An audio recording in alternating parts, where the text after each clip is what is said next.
Thank you so much for that introduction. I want to thank the 1455 Literary Festival for having me as a presenter during this amazing event. So today I am presenting on writing grief. I'm Julia Mallory, and I'm really excited to be here. And forgive me because um, my materials are more in alignment with like a live workshop style. So I'm definitely going to do my best to adapt. And I would encourage, if you have any questions or comments or anything that you'd like me to engage with, I may not be able to do it during like most of the live session, but feel free to tweet me. My Twitter handle is the Julia Mallory. You can tweet me. You can also DM me any questions that you might have. So I'm super excited, to get started, and I'm going to go ahead and share my screen. Let's see. So today's session is titled Writing Grief and Going On. This is just a quick overview of a lot of the things I'm going to cover. And again, welcome to you all for joining us on this absolutely wonderful Saturday afternoon. So a little bit about me. Why am I doing these type of workshops, and what's my positionality? Where am I coming from, and why am I writing about grief? So I am a 4-year child loss survivor. My oldest son, Julian, was the victim of gun violence in 2017. And I had, been a writer prior to that happening, but there's something about such a deep loss that I believe led me somewhat in a different direction to just really live out loud with my grief. And part of that has been talking about it and writing about it in very candid ways. And so this is a little bit, I also want to encourage you when we're talking about writing about grief. So this workshop is partly like, it's a part like a therapeutic modality, like, oh, let's kind of talk about our grief and let's explore it. But then also there's like this technical side of it as well, like just writing in general. But one of the things that we have to be super important, super mindful about is that when you are writing about difficult topics, especially about grief, there's a thing that it can almost feel like sometimes like you're re-traumatizing yourself or you're reliving those situations all over again. So I think no matter what topics that you're talking about that are difficult, but in particular grief, especially around death-related loss, I think it's important to be mindful of what your self-care plan looks like when you were doing that. And so I did this little collage, and it says writing about grief be like, and so using Kermit memes. And so I'm thinking like the first meme is kind of like this shadow work. And I think that a lot of us, some of our best work is done like people think about writing as being healing and being therapeutic. And I believe it absolutely is. And then there's also just, it can also be a part of an intentional healing plan. And so facing like, doing our shadow work and writing can be a part of that. And then here we have this phase where you're like, you're just writing everything and you're very diligent and devoted to your work. Then we have this Kermit meme where he's kind of like, he's contemplating, like he's nervous, he's anxious. And I see this work in two ways, because on one hand, when we are just exploring this, like that is some of the feelings that come up in us, like some of the things that we've been through. We can still sometimes feel some of those original feelings around it. And then there's also the piece about when you're actually putting your work out into the world. For some of us, it can be a little unsettling, especially people reading about like some very difficult times in our lives. And then we see the last one. You could look at that as either being someone that, Kermit is resting. Kermit has reached a place of peace. Or either Kermit is exhausted, or it could be both. And so this is how I see the process about writing, with grief.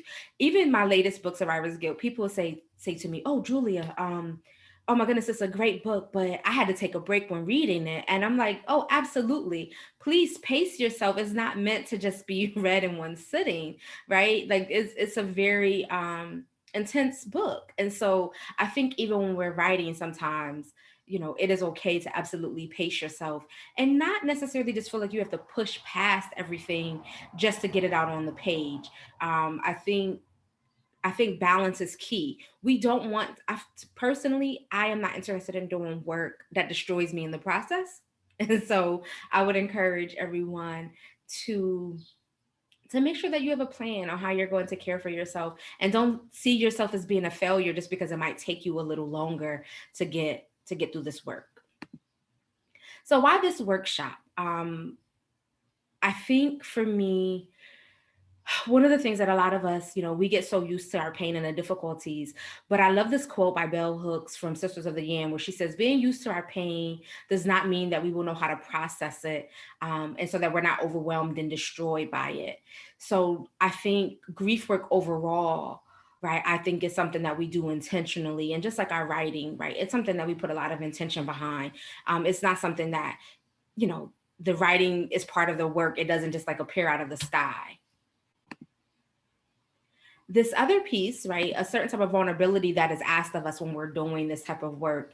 And this quote is from an essay by Benji Hart that says, pretending I am not sad, hiding my pain will not make me stronger. In fact, suppressing my true self, ignoring the fear and rage that surround loss is exactly what in the long run will weaken me. And so I think also when we are writing about grief and when we are writing that work for publication, I think there is something too about being able to stand in our truth and be vulnerable in a certain type of way, even if it's just for ourselves, because there are absolutely times when you will publish something or that you will write something, even if it's not published in widely circulated ways. There are times that people were absolutely not going to understand or even identify with what you're saying. But a lot of times there might be the opposite will be true. But I think that one of the things, regardless if we're in a grief avoidant society, right? Because when we talk about writing grief and going on, like that's part of it, is that we absolutely exist in a grief avoidant society that doesn't necessarily make it easy for folks to express what they're truly feeling. And so I like you to take a second or two to possibly think about how you define grief. I have this quote here from one of my favorite writers, Toni K. Bambara. And Toni K. Bambara said in The Salt Eaters, which is a book about a Black woman that is undergoing a very, very intentional healing process. In the book, Toni K. says that not all dying is a physical self. And so even though a lot of times when we think about grief, we typically go automatically to death-related loss. But I think it's so important too that we understand that grief is not just about, if someone dies, but it could be the loss of relationships, the loss of opportunities, the things that we wanted that we never got, the things that we thought that we wanted, got them, and things didn't shift the same way, right? So grief can look a lot of different ways. My personal definition of grief is, I look at grief as being things that happened or what was supposed to last but didn't last, and still we go on. And so I think grief can be defined in so many different ways. I will say, and speaking of that, I'd like to just acknowledge that the title, Writing Grief and Going On, the going on part is from an intentional part, poem from Lucille Clifton called For deLawd, which she talks about Black women who have persevered through child loss. And more specifically, she says through murdered sons. And so that poem always sticks with me, as well as a line that Lucille Clifton said that when I get to where I'm going, I want the death of my children explained to me. And so when I'm all of my work, I'm absolutely, there are a variety of voices that I hear. And Lucille Clifton is one of those poets, one of those writers whose work is always sticking with me. So this is a very incomplete list, right? When we're talking about grief and the way that it shows up on the page, because I'm I'm a multi-hyphenated creative. So I do grief work and storytelling in a variety of mediums. But for example, for today's purposes, when we're talking about our creative containers for grief writing, some of the writing that we'll explore today, like, is a direct conversation with grief. Um, some of that writing that you might explore, that you might come across, is, what's grief's impact on our life. So we're talking about, this is how my life feels, or this is how I'm experiencing life as a result of grief. And then sometimes, it can be in conversation with who or what we're grieving. One of the writings that I'm going to share is from Lucille Clifton, was actually a persona poem. She has taken on the voice of her late husband, Fred, and so we'll get to that in just a second. But there's a lot of different ways, and some of us, I think, when we're sitting down to write about grief, to be honest, I think sometimes we're just kind of flowing from our feelings. We're not necessarily thinking about, oh, I must say this directly to this or that. Like, sometimes it's literally just coming up out of us, and we're finding a place where to put it. And so I use this as a way to, as someone who thinks and experiences time in a very non-linear way, I use a lot of these things to help guide me, especially if folks are interested in having more concrete examples. I know that sometimes that can be helpful. So this is an example. Everything else I'm going to share is mostly creative nonfiction and fiction. This is an example of a poem that I wrote, and this poem is directly in communication with my late son, Julian. And this poem is called Haunting. Our house still moaning under the weight of your missing footsteps, or maybe it's my soul sagging under the weight of your absence. After your death, I had the most vivid dreams, visited by dead folk that were not mine to claim. Guilt convincing me that I was not privileged enough to sit with your ghost. I'm haunted by the sadness in your uncle's eyes, a weeping remorse, the same weight rounding the shoulders of your old teacher when she sees me. On the day we should have been commemorating you becoming grown, we were left instead to blow out the promise over your life. A woman called with a message from you, saying you didn't suffer. Too quick a transition to the next dimension. You only worried about our now suffering. Her obedience to God, she said, required the call. I'm just trying to listen. Because we were not strangers, I listened. Having spent many Sundays together in communion over the football field where you consumed bodies and Gatorade. Saw her months later, renting cars for business travel. We ain't even speak on it. Our love for you, now a makeshift shelter, collapsing under the weight of longing. Each time our screen door scrapes the front porch, I scrape at the scab formed over my heart. Blood in my nails, the taste of copper in my mouth. I can hear you singing. We found love in a homeless place, strong and wrong. I'm now in a homeless place, unable to stop anticipating your return, knowing you will not rise from the ruins of death. And that poem is called Haunting, and that is, like I said, in memoriam of my late son, Julian, and it is in my book, Survivor's Guilt. But this poem, as you can see, is in direct communication with Julian. And so some of us are going to write work that is directly in relationship, in conversation with the people we have lost. So as I mentioned, we were going to talk about Lucille Clifton. And like I said, Lucille Clifton is absolutely one of my favorite poets. And I would highly recommend, if you don't have it, the collective poems of Lucille Clifton. And then in that book, which I believe this one originally appeared in her collection Next, The Death of Fred Clifton.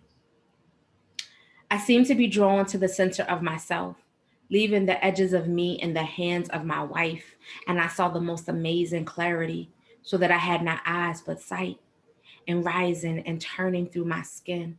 There was all around, not the shapes of things, but oh, at last, the things themselves. And so sometimes it feels, somewhat awkward to say I just love this poem, right? When we're talking about difficult things. But I think that's part of life, right? Like things can be brutal and also beautiful at the same time, or born out of brutal circumstances. And we can try to find a way to make meaning out of them. And so this particular poem, Lucille Clifton, it's a persona poem. She has taken on, the voice of Fred Clifton. And I think that this technique, um, I'll be honest, I'm not led to write many poems like this. I think these poems are truly, um, what's the word I'm looking for? Like, I think when you can do this type of work, like it's next level.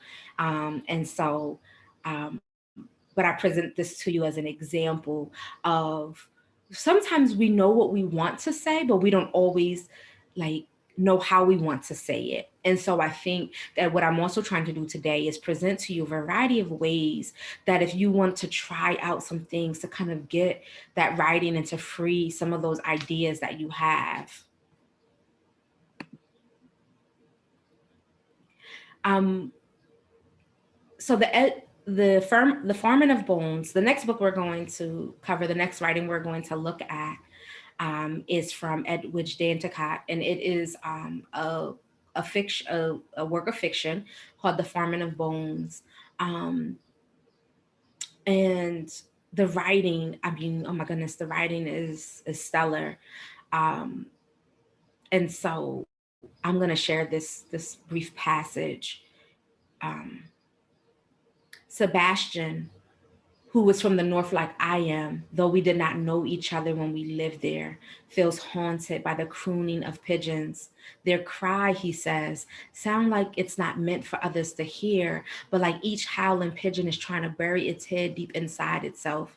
He imagines that the way pigeons moan is the same way ghosts cry when they are too lonely or too sad, when they have been dead so long that they have forgotten how to speak their own names. Sebastian's father was killed in the great hurricane that struck the whole island, both Haiti and Dominican Republic in 1930. He lost his father and almost everything else.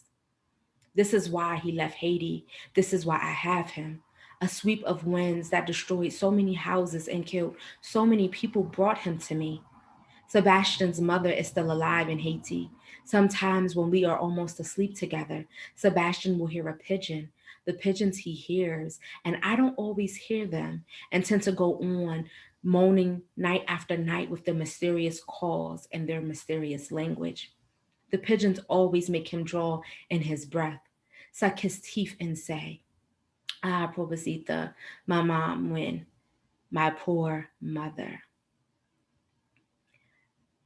And so the narrator in this story um, lost both of her parents, I believe, in the same hurricane. And so in this passage, it is a way that she is able to illustrate so much of Sebastian's grief.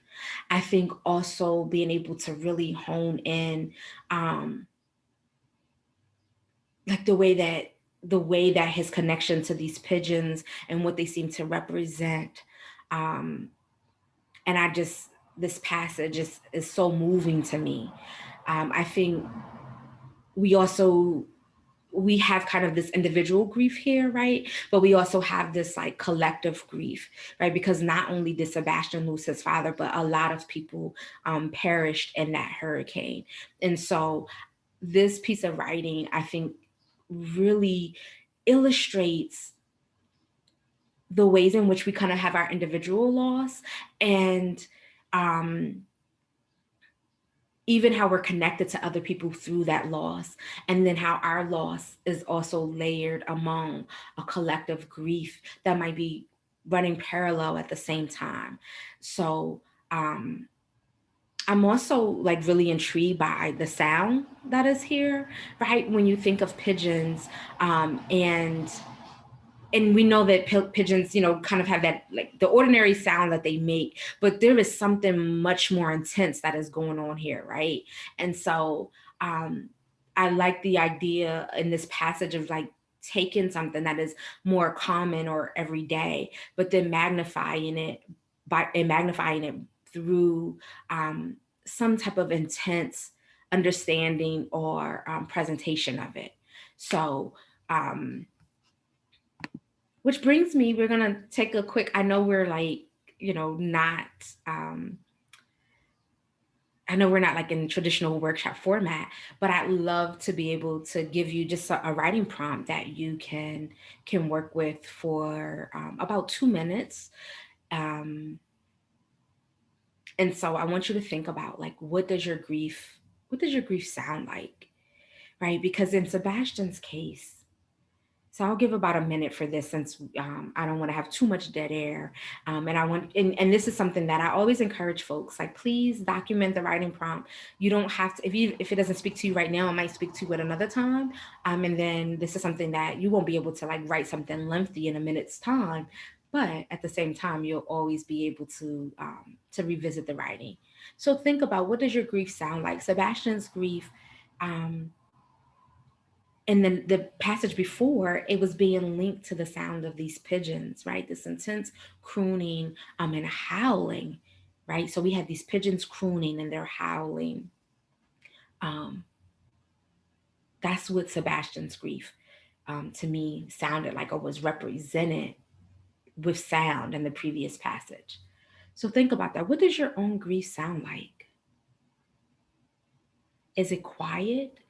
You might remember in the passage of my son, that the poem Haunting, the grief sounds like a silence, right? Having a noisy child and then having their distinct absence, like losing all that sound. So the grief sounds like silence for me a lot of the times.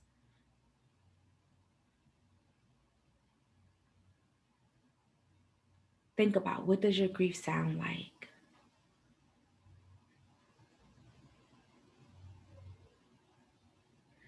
Does it sound like a drum? Does it sound like maybe a tambourine because you have memories of going to church with your late grandmother? What does your grief sound like?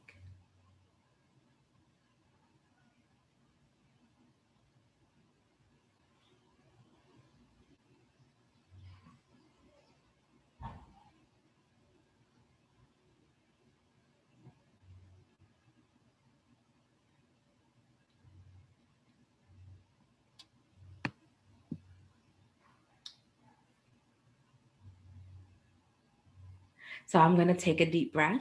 I think that the passages, right, like I'm presenting the information, but I think the information is being presented can still be intense. So be mindful of your breathing and your breath during our time together.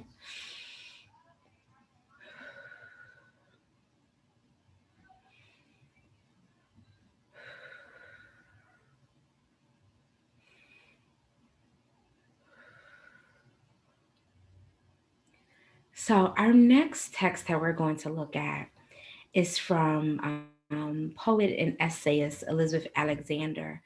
And I believe this book came out in 2015. It's one of the most beautiful books I've ever read. And so I read it like pretty soon after it came out. And I recommend it anytime I do one of these workshops. I absolutely recommend it. It's such a beautiful memoir. It's about the loss of of her husband, and sudden, unexpected, devastating loss. And so there are a couple passages that I just wanted to share today for our time together. And so forgive my screenshots, they look a little janky because I literally have pulled these from the books that I actually that I actually own. And so this is from chapter 2. 2 days after the funeral, it was Easter, and Cindy drove down from Boston with all the fixings for Easter dinner, including a ham. We have to have Easter, she said. I watched her slim fingers peeling potatoes and dicing white onion at my kitchen table with my mother. This is how we do. A few weeks later, Robin brings another whole ham wrapped up in heavy duty aluminum foil in a roller bag on Metro North. When she arrives, she starts the oven and studs the ham with cloves and, yes, pineapple rings. We sit and talk quietly as the house begins to smell like a million Negro homes across the miles and the years. Eat something, baby, she said. Some ham on a homemade cloverleaf roll. Please, honey, eat just a bit. Ficre loved the cri de croix from August Wilson's play Two Trains Running. I want my ham, he called. I want my ham. He called those plays so African, the ways Wilson's communities absorb their eccentrics and make space for them without explanation. On a trip once to St. Croix and the Virgin Islands, we went to visit an artist friend of my parents who made tie-dye fabric and dresses. We sat in the atelier on Saturday afternoon as folks wandered in and out, soliloquized and laughed. The preacher, the hustler, the wino, the diva all came in without announcement, said their piece, and exited stage right. It's so African, said Ficre, in love with the quotidian theater. It's like Africa, and it's like an August Wilson play. Do you see why I miss him? I call out to no one. Will I remember everything? What am I meant to keep?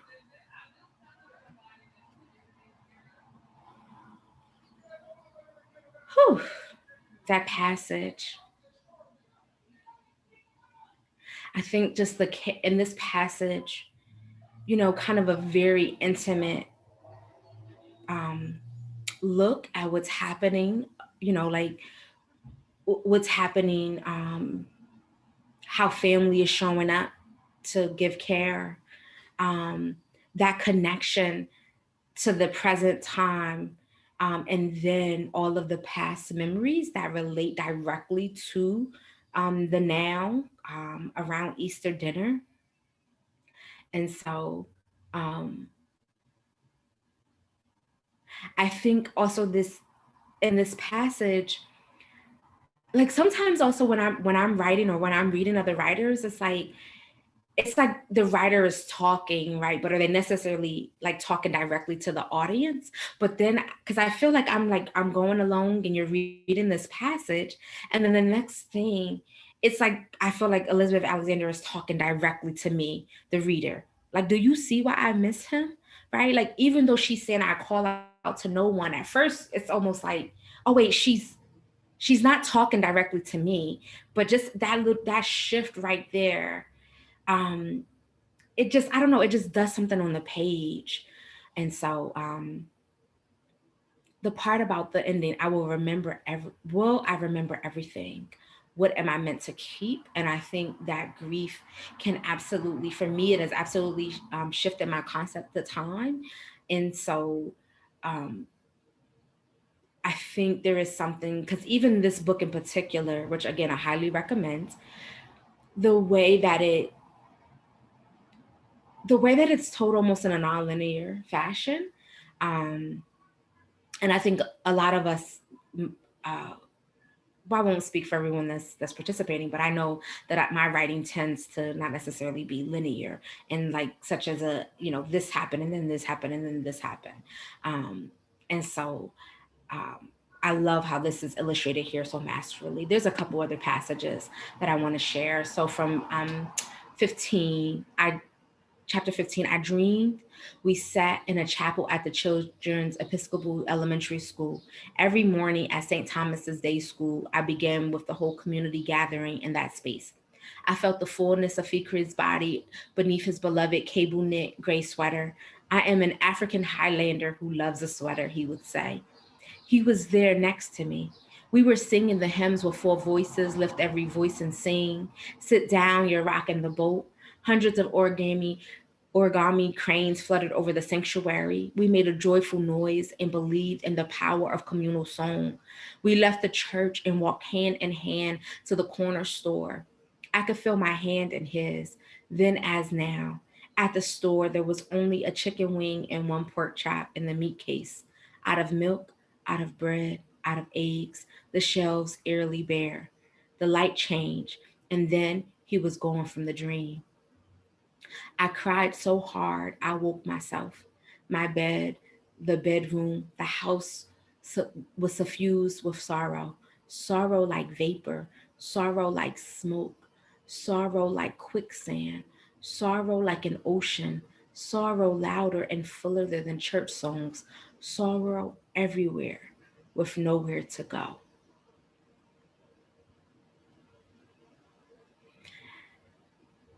Whew, this passage. So we're told up front that this is from a dream that she has had, right? And so in the dream, right, there are these tender memories that are there. And then we're kind of jolted. Like she's being jolted out of the dream, but I feel like as the reader, we are also being jolted out of the dream. Because even though we already know how the story has gone, like even in the dream sequence, you're like, okay, there's some sort of relief here, or there's something that can bring her some sort of relief, right? And then the light changed, and then he was gone from the dream, right? But then the part about what the aftermath of this particular dream. And so even I think when you're writing about grief, right, there will be the temperature or the tone of what you're writing can even shift in very close passages, right? Because I am feeling very hopeful even hearing this. We made a joyful noise and believed in the power of communal song. So there's joy, right, in this dream. And even though we know how the story has ended or is ending, there's still some sort of hope that is lingering there. And then Elizabeth is jolted awake, right, from her own crying. And then I feel like part of that passage again is also like jolting us back to the reality. Like, don't you know how this story is going?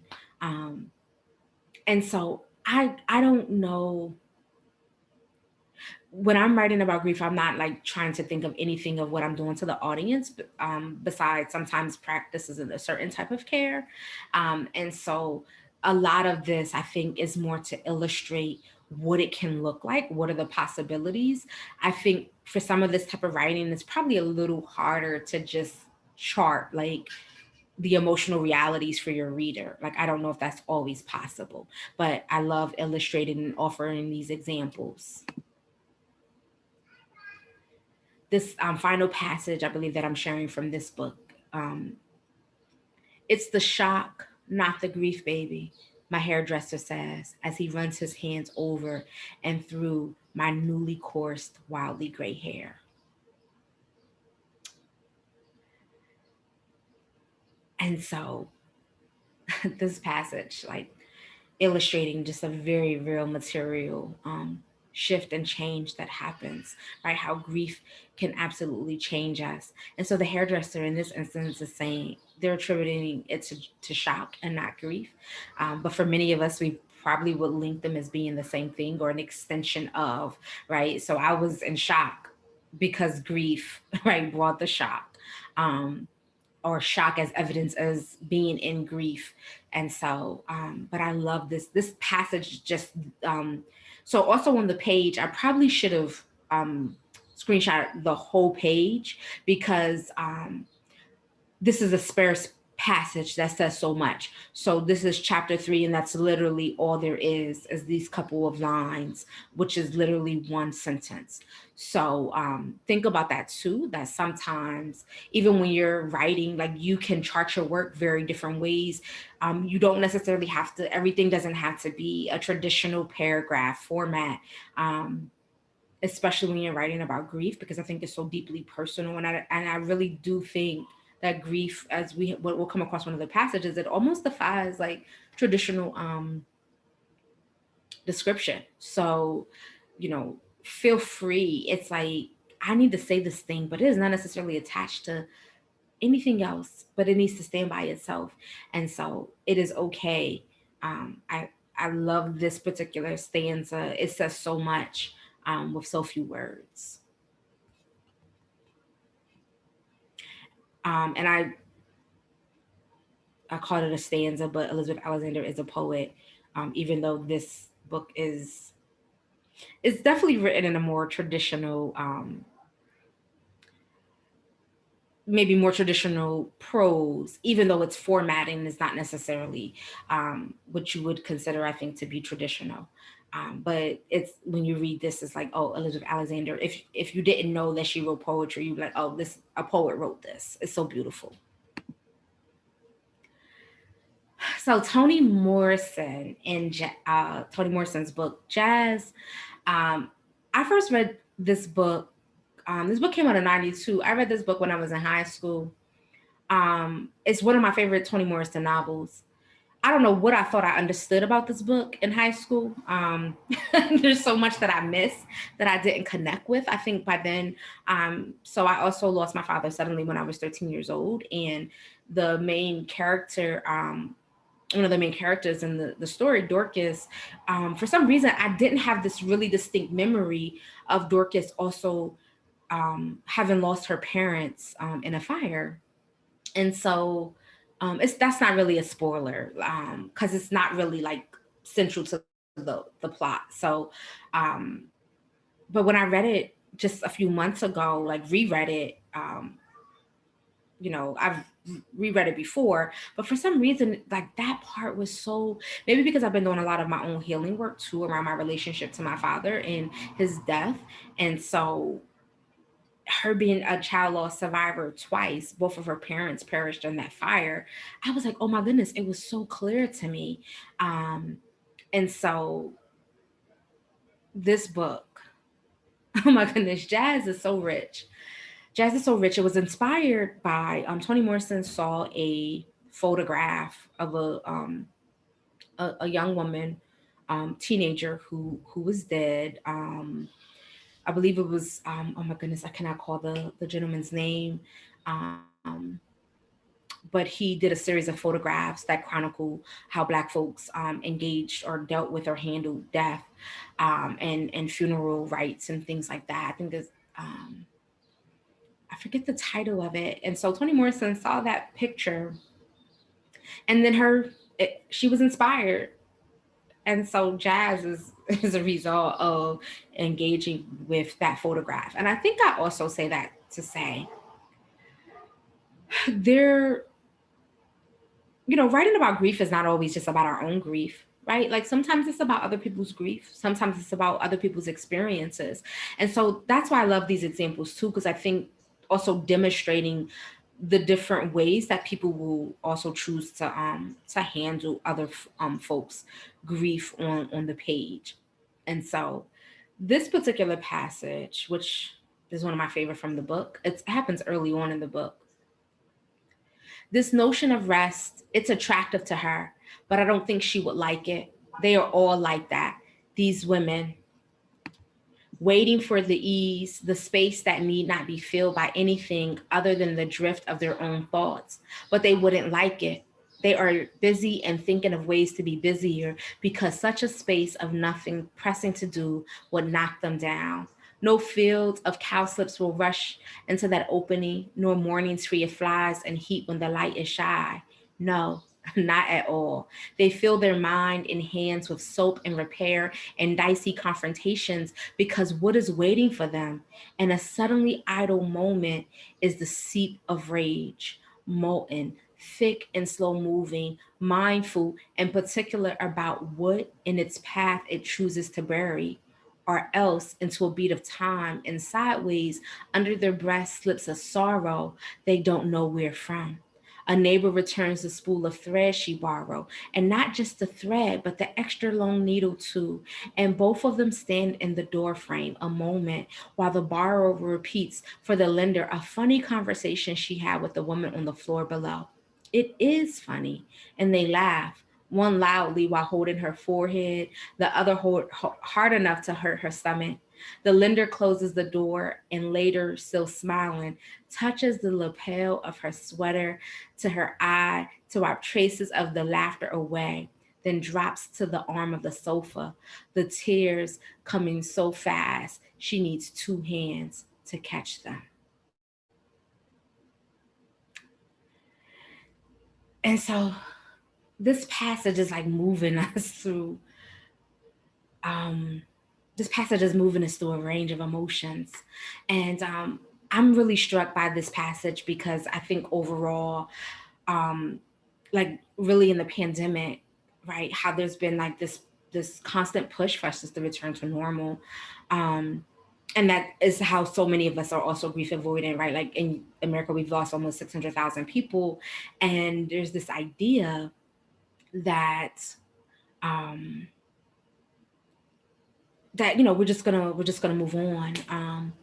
And so I think a lot of us, right, we've been pushing past things for so long. So this idea, as this passage said, the notion of rest, right, it's attractive, but she doesn't. The narrator is saying she doesn't think these women are gonna like it. And when you think about it, so she's saying that it's because they're avoiding their rage. But for some of us, we've also found very much that our rage and our anger is somehow connected to our grief. Um, And it may not always be the case, but in this passage, I feel them very much linked, because then she says, it was rage, but then it was like this sadness, this sorrow just kind of crept in, right? And so I love this passage that it illustrates that so many, like sometimes our grief has very many moving parts. And what is it like to be able to capture those, right? Um, so this passage, it just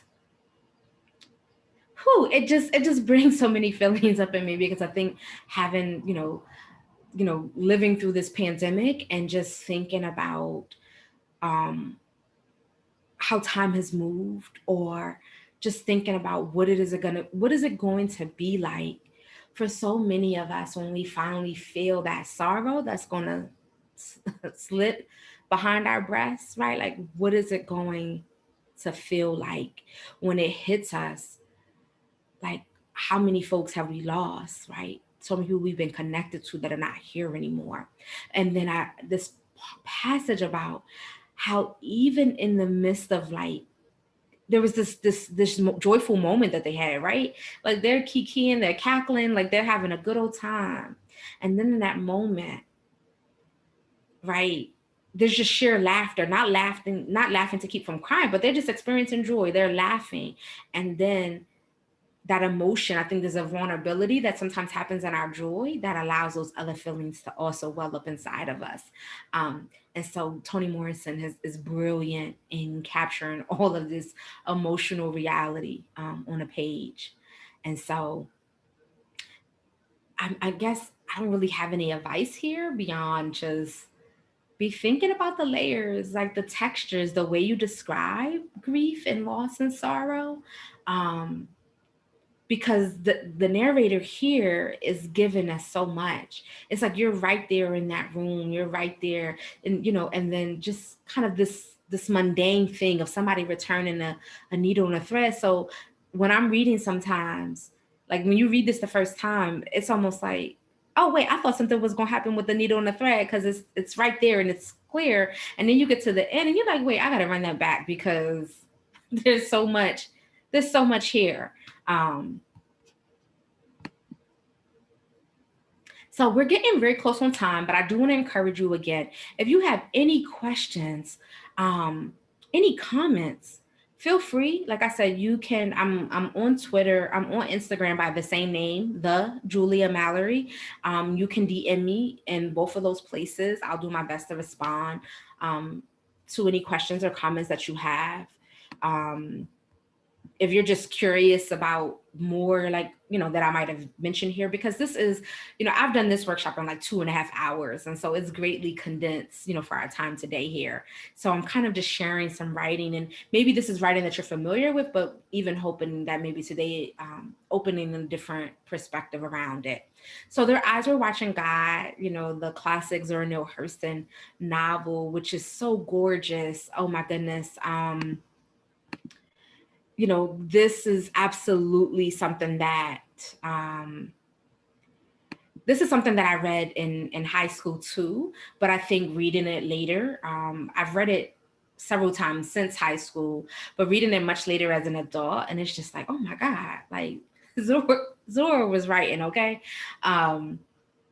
And so it's an epic love story, right? I think it's a story of a woman finding love for herself and in herself, but also having found an amazing partner that speaks to her in a certain, when I say speaks to her, I mean just their connection.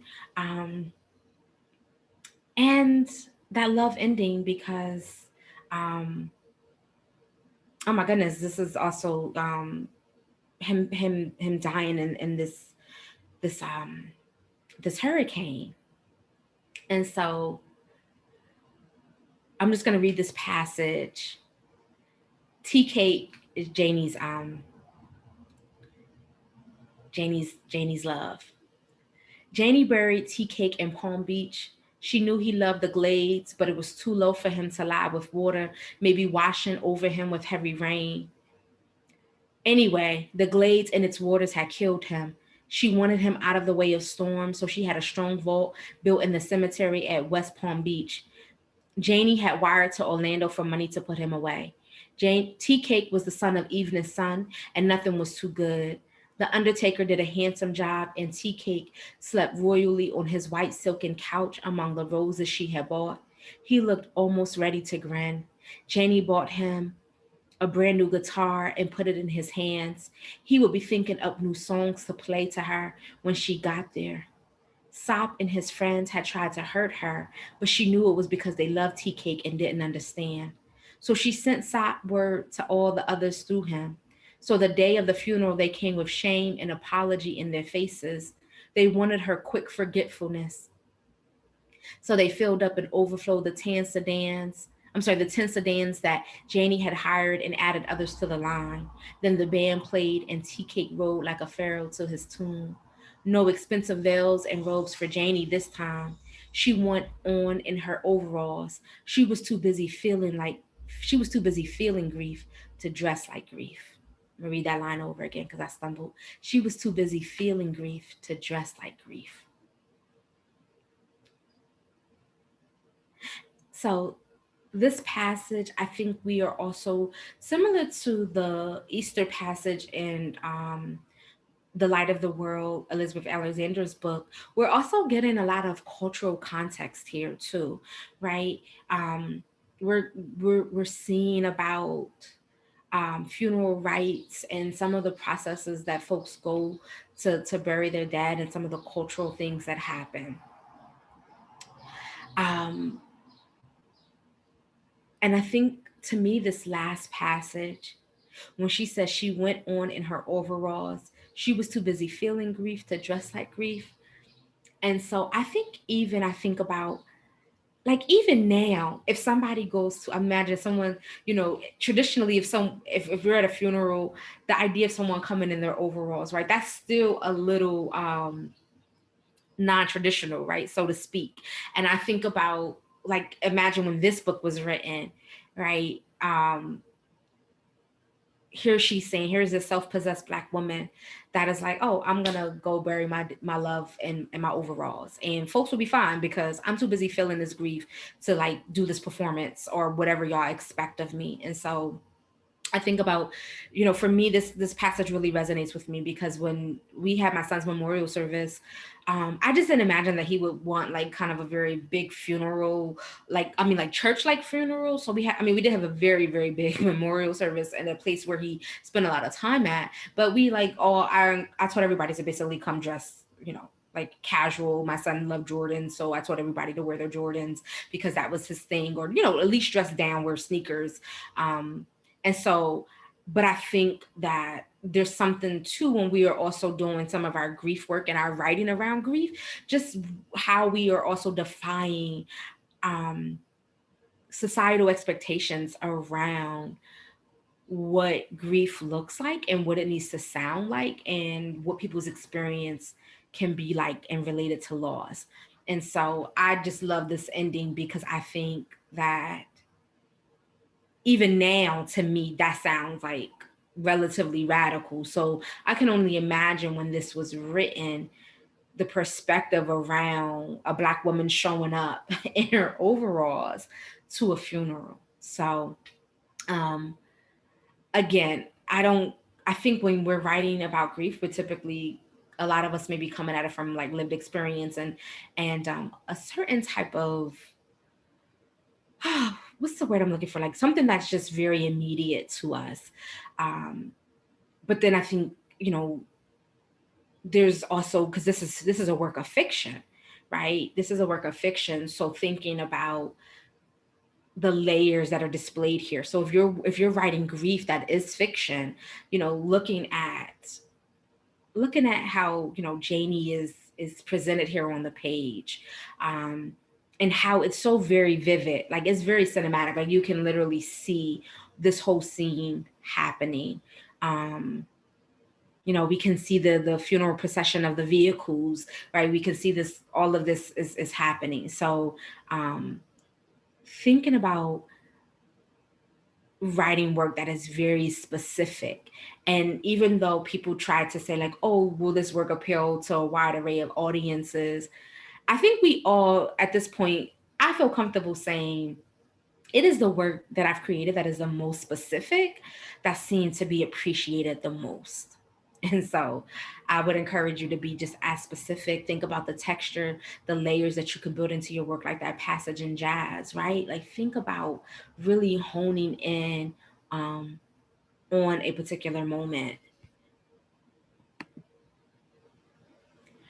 So our last writing prompt is describe a time when grief had its grip on you, but you thought it was something else. And so I'm thinking about Elizabeth Alexander, that passage when the hairdresser said there was shock and not grief. I'm thinking about that passage in jazz where it kind of started out like avoiding rest, but then maybe they avoided rest because it was rage. And then it's like, wait, that's not rage. It's like a type of sorrow, which I'm reading as grief on the page. So think about that for yourself. Describe a time when grief had its grip on you, but you thought it was something else. And um, I think I'm going to probably go over just a few minutes, probably to about 3:05, to give you at least like a good minute to think about this.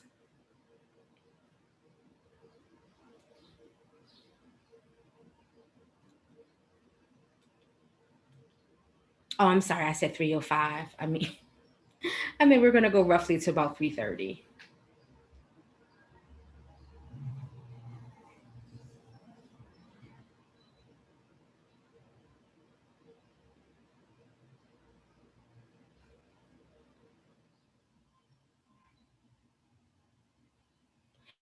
And again, I would encourage you that, you know, this is, take these prompts with you. You know, maybe it's not speaking to you in this moment, but there may be a time when you really are, you know, diving into writing about grief, whether yours are fictional portrayals or talking about your grief, but, you know, put it into a fictional um, format. You know, think there's absolutely, these prompts can be useful.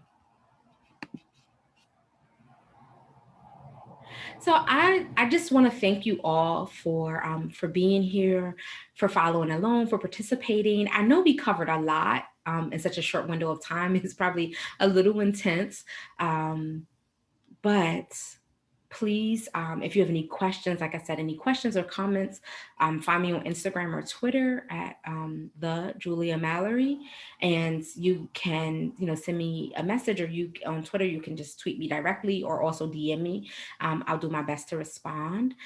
Before we close out, I think let's kind of maybe just do a couple of breaths to kind of just, you know, we experienced a lot, we read through a lot, and so just to kind of give you, let's just have a good transition, and we're just going to do 3 deep breaths to kind of ground ourselves and center ourselves.